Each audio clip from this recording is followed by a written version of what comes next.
Hello everyone, start करते हैं आज के वीडियो को। और आज के वीडियो में हम बात करने वाले हैं बिहार के चुनाव की अगेन। लेकिन इस बिहार के चुनाव में हमें एक चीज सीखने को मिली, जिसमें हमें ये समझ में आया कि कैसे एक ऑनलाइन सेगमेंट होता है, कैसे सोशल मीडिया पे एक प्रकार से ज्यादा एडवर्टाइजमेंट करा के ज्यादा से ज्यादा सोशल मीडिया कंपनीज को पैसा देके कोई लोग अपनी लोकप्रियता को बढ़ाने के लिए अपनी मार्केटिंग के तौर पर खुद को एक सोशल मीडिया का किंग घोषित कर देता है। लेकिन वही सोशल मीडिया का किंग बाद में जाके जब ग्राउंड पर वो होती है तो फेल हो जाता है। आप सही समझ रहे हैं, अगर समझ रहे हैं तो मैं बात कर रहा हूं जन स्वराज पार्टी की, जो रिसेंटली जन स्वराज पार्टी बनी हुई थी। जन स्वराज पार्टी के कई अहम मुद्दे हैं। आपको मालूम होगा 2014 में जब प्रधानमंत्री नरेंद्र मोदी ने मतलब प्रधानमंत्री पद के लिए दावेदारी घोषित की और फिर भारतीय जनता पार्टी ने वहां उनका कैंपेन शुरू किया कि भाई साहब नरेंद्र मोदी गुजरात से आके देश की तकदीर भी बदलेंगे। उस समय प्रशांत किशोर उस टीम का हिस्सा थे जिसमें जो सोशल मीडिया को हैंडल कर रही थी या उस प्रकार की रणनीति बना रही थी।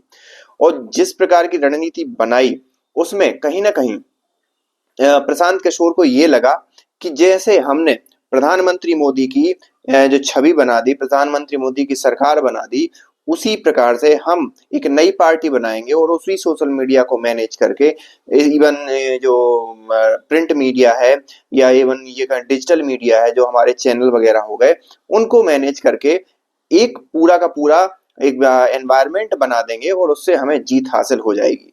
लेकिन प्रशांत किशोर जैसे स्ट्रेटेजिस्ट ये चीज और इस चीज को आंकना कहाँ भूल गए, ये मेरे लिए कभी समझ में नहीं आया।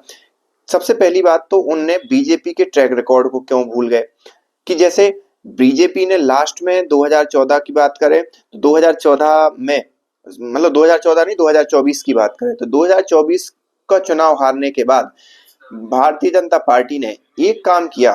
वो काम क्या किया? Freebie scheme.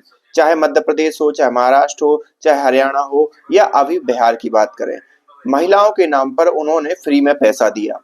और जब इसको फ्री में पैसा दिया तो ग्राउंड लेवल पर इस चीज की चीजें बदलती हैं। जिनको नहीं पता हो, जो गांव या ऐसे जो अलग अलग शहर है वहां पर अगर आप किसी को 1,000 रुपए महीना भी दे देते हो तो वो उनके लिए बहुत बड़ी एक प्रकार से मदद हो जाती है, बल्कि वो पूरा महीना उस 1,000 रुपए में चला लेते हैं। जबकि जो भारतीय जनता पार्टी गवर्नमेंट है या प्रधानमंत्री मोदी की जो गवर्नमेंट्स हैं, अलग अलग भारतीय जनता पार्टी की गवर्नमेंट्स हैं, उन्होंने तो कहीं 2,000, कहीं 10,000, कहीं 5,000 ऐसे ऐसे मनाई अमाउंट वो किए। तो इसको हम डायरेक्टली ये भी कह सकते हैं कि वोट खरीदना हुआ। लेकिन इस पे एक और चीज गौर करने वाली बात है कि बीजेपी ऐसी नहीं है कि वोट ही खरीद रही है, बीजेपी काम करके भी दिखा रही है। वो बात अलग है वहां से फंड कहाँ से लाएगी, वहां किस चीज का फंड यूज करेगी, कहाँ का फंड यूज करेगी, लेकिन उसने, और सीधी सी बात है जो सरकारी खजाना है उस पर तो बोझ बनने ही वाला है, लोड पड़ेगा ही। लेकिन भारतीय जनता पार्टी जो धरातल है उस पर भी काम करती है और उसका नतीजा ये होता है कि उसको एक प्रकार से लुभावना विद फुल सपोर्ट मिल जाता है। तो ये सारी चीजें जो हैं उनके पक्ष में काम करती हैं।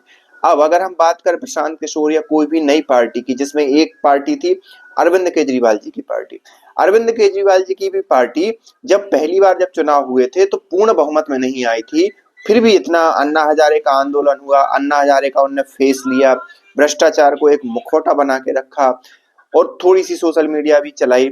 उसके बाद भी अरविंद केजरीवाल फुल उसमें नहीं आए थे। बाद में उन्होंने कांग्रेस के साथ सरकार बनाई और एक नायक वाली स्टाइल में उन्होंने सरकार से इस्तीफा दे दिया।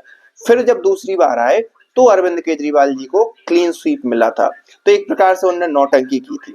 अब यहाँ बिहार जैसे चुनाव है, वो दिल्ली था, दिल्ली में बहुत से पढ़े लिखे लोग हैं, बहुत से समझदार लोग हैं। ये बिहार का चुनाव है, मैं ये नहीं कह रहा हूँ कि अनपढ़ है या ऐसे हैं, लेकिन वहां पर जब आप ऐसे राज्यों में जाते हो तो वहां पर एक प्रकार से कोर वोटर नाम की चीज होती है। वो कोर वोटर आपके पैसे देने पर भी इतनी जल्दी नहीं बदलता। और ये चीज और ये सबक प्रशांत किशोर को अभी समझ में आ गया होगा। दूसरी बात, अगर हम 2014 के उनके जो सोशल मीडिया कैंपेन की बात करें या जितनी भी पार्टियों को उन्होंने मदद की, उनको ये समझना चाहिए था कि कोर वोटर उनका था, उन पार्टियों का कोर वोटर था और यही कारण रहा कि अलग अलग चुनावों में वो जीते। दूसरा एक और नई चीज समझ निकल कर सामने आई इस चुनावों में, वो थी कि जो एम बाय समीकरण मतलब मुस्लिम यादव समीकरण था, वो भी कहीं ना कहीं ब्रेक होते हुए दिखाई दिया। मुस्लिम एक्चुअली अभी तक क्या कर रहे थे कि जो भी भारतीय जनता पार्टी के अगेंस्ट एक ताकतवर उम्मीदवार रहता था उसको वोट दे देते थे। लेकिन इस चुनाव में मुस्लिम समाज ने भी कहीं ना कहीं बीजेपी को वोट दिया है, चाहे महिलाओं ने दिया हो या जिसने भी दिया हो, बीजेपी को भी वोट गया है। और यही कारण है कि लगभग 14 से 15 सीट ऐसी जहां पर मुस्लिम वोटर की संख्या ज्यादा थी, वहां पर भारतीय जनता पार्टी को एक प्रकार से जीत का ताज उनको मिला। तो ये सारे जो चीजें बदली हैं वो प्रशांत किशोर को, ये कोई भी नई पार्टी जो आगे आने वाली पार्टी है या जो इतना विपक्ष है उसको समझना पड़ेगा कि भारतीय जनता पार्टी काम के साथ साथ वहां पर पैसा भी दे रही थी। मतलब काम तो था ही उनका, लेकिन पैसा भी दे रही थी।